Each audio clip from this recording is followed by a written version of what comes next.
You're just terrified. Because you're not sure he's wrong, huh?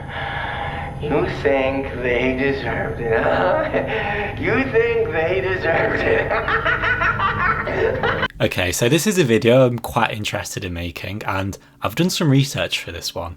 For example, I now know how to pronounce Barry's last name. Barry Keoghan.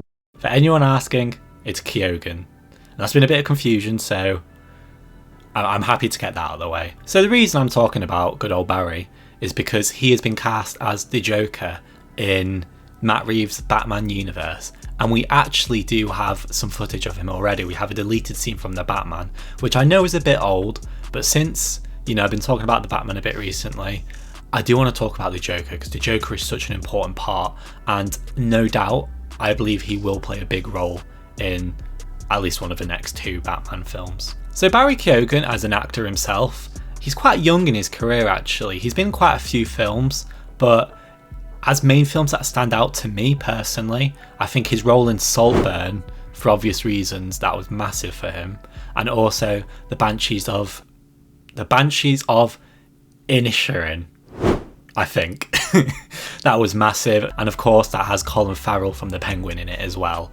So taken from those 2 roles, we can sort of get a bit of a sense of his acting style. He plays weird quite well, but what he also does do quite well is that creepy, dark acting. And I think both of those sort of characters will morph together to create the Joker, especially from what we see so far. I mean, I want to look at this deleted scene where the Batman interviews the Joker, and we can get a better look at who his version of the Joker is. And before we get into that, I'm going to ask you to leave a comment. Who is your favourite Joker? I mean, mine is obviously Heath Ledger. I think that's pretty obvious. But I know a lot of people go for Mark Hamill, for example. So if you have a different opinion to me, or the same opinion, leave a comment and let me know. Also, if you like this video at any point, remember to like and subscribe. So this scene is filmed a little strange. It's quite subtle, which a lot of a Batman film is, and it does fit into that theme. But what we do see is obviously the Joker and what he looks like, and here you can see he doesn't quite look right, but also he's out of focus for a lot of the shot. We never get a full view of him, not like we do with the Riddler, for example, in his interview scene. You never quite get a right look at him, and there are some theories around this. Some people think it's because we see the film from Batman's perspective, and the idea is that even the Batman can't look at him. It looks like he's been soaked in acid. Maybe this is because his altercation with the Batman led him to be soaked in acid, and the Batman actually feels guilty for this. Obviously we see his hair's gone all green and he's lost most of it. His nails are all messed up. His face looks scarred and hideous. But if this is the Batman's fault, that would be interesting. I also do want to mention that I did see an interview with Barry Keoghan. I'll see if I can bring it up now. But basically he says that Matt Reeves was really keen for him to use lenses, but he argued against that. And his reason for it was because he wanted to use his eyes for the Joker, and he wanted to bring a bit of humanity to the Joker. Obviously we never really get that good a view of his eyes in this scene, but if that's something they're going to bring forward with the Joker, that's an idea I love, and it's something that in my opinion mirrors the Batman well, because the Batman, at parts in the film, especially at the start of the film with the boy, you can only see his eyes, and the way he acts with his eyes is one of my favourite things about Robert Pattinson Batman. So if this is like a parallel they could bring into the 2 characters, that's something I think I would love, to be honest. But when it comes to the scene itself, it almost is reminiscent of the same scene from The Dark Knight where Heath Ledger is interviewed by Christian Bale. They're quite similar, apart from obviously there's some glass separating them, so there's no physical threat there at all.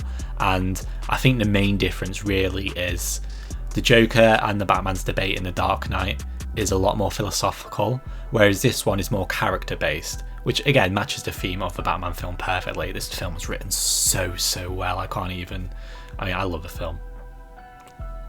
That one, there's no film there. We'll put a film I like there anyway. I think here we see that the Joker's quite interesting profiling, but he's not actually too interested in the Riddler. He's more interested in the Batman. And Maybe the Batman is a bit of a mystery to him. Maybe he wants to learn more about him. Maybe he's confused as to why the Batman didn't kill him if he did something bad. There are a few quotes that he says, "You are so much fun." You are so much more fun. He's really just interested in the Batman and wants to learn more about him. And if he was in a film, say he was in the third film, whereas the Joker in The Dark Knight, he focused on society and pushing society, maybe this Joker would push Batman and see if he can push Batman to his limit, a bit like he does in the comics, where he kills Robin, for example, although there is no Robin here. But it would be interesting, I think, to have that sort of storyline going forward. In terms of his character as well, we see that his laugh, it's like a hyena almost. It reminds me of the hyenas from The Lion King.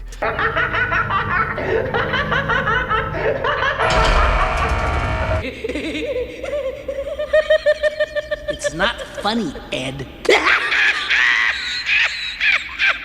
We see he likes to take jabs at the Batman.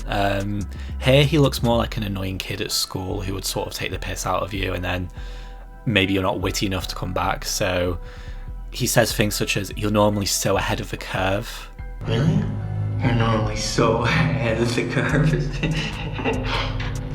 You're afraid he makes you look soft. Oh, you're afraid he makes you look soft. These are little jabs he's taken at the Batman where the Batman can't attack him, he can't punish him, and he's just having fun bantering with him essentially. And maybe this is him bringing his Irish roots to the role, because we know what the Irishmen are like, don't we? But most importantly, at the end of the scene, we really get the biggest deep dive into his character, because he sees into Bruce Wayne's soul basically, and he leans forward towards Bruce and he says, "You think they deserved it," in reference to the Riddler. Now I think this is a cold line, and you can kind of see Batman's face. I think this digs at him a bit, and this is something that's more of a threat to him than any villain, because his morality is something that he's so insecure of. He doesn't want to be a bad guy. This is the main focus of the film, his own character arc. And so if the Joker sees him finding resemblance with the villain of the film, that means something. And I think that really hurts this version of Batman more than anything else would. But yeah, that's the video. I know it's a bit of a short one, but I did just want to talk about Barry Keoghan and how I think he will be as the Joker. If you enjoyed the video, remember to like and subscribe. Leave a comment and let me know what you'd think as well. Obviously, we've had a few interpretations of the Joker so far, and they've all been different and great in their own way, apart from maybe one of them. But yeah, this is something I'm really excited about, and I can't wait to see what Barry Keoghan brings to the role, because he's just a good lad, isn't he?